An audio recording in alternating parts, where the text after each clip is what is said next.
রোমের আকাশে তখনও পোপ ফ্রান্সিসের অন্ত্যেষ্টিক্রিয়ার সুর বয়ে চলছে। বিশ্ব নেতারা একত্রিত হয়েছে এই মহান ধর্মগুরুর প্রতি শেষ শ্রদ্ধা জানাতে।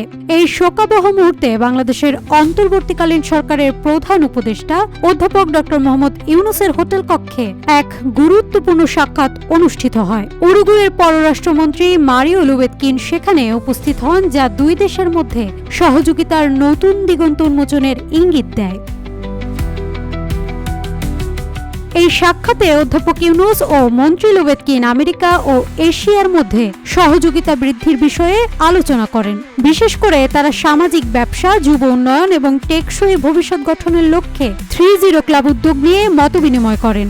এই ক্লাবের লক্ষ্য হল দারিদ্র্য, বেকারত্ব এবং কার্বন নিঃসরণ শূন্যে নামিয়ে আনা। RICL TMX, যুগের পর যুগ স্থাপনা থাকে মজবুত। লুবেতকিন এই উদ্যোগের প্রশংসা করেন এবং উরুগুয়েতে অনুরূপ প্রকল্প বাস্তবায়নের আগ্রহ প্রকাশ করেন। তিনি বলেন, আমরা উরুগুয়েতে সামাজিক ব্যবসা এবং যুব উন্নয়নকে উৎসাহিত করতে চাই, যাতে আমাদের সমাজ আরও ন্যায়সঙ্গত ও টেকসই হয়।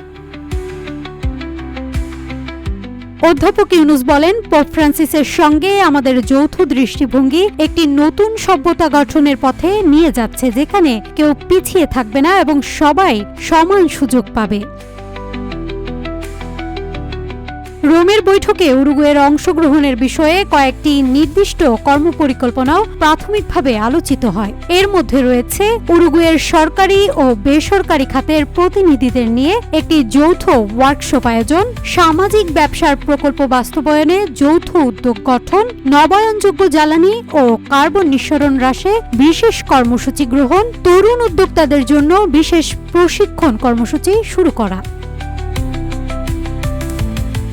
এই সাক্ষাতের মাধ্যমে দুই দেশের মধ্যে সহযোগিতার নতুন দিগন্ত উন্মোচিত হয়েছে, যা ভবিষ্যতে আরও ঘনিষ্ঠ সম্পর্ক গঠনে সহায়ক হবে।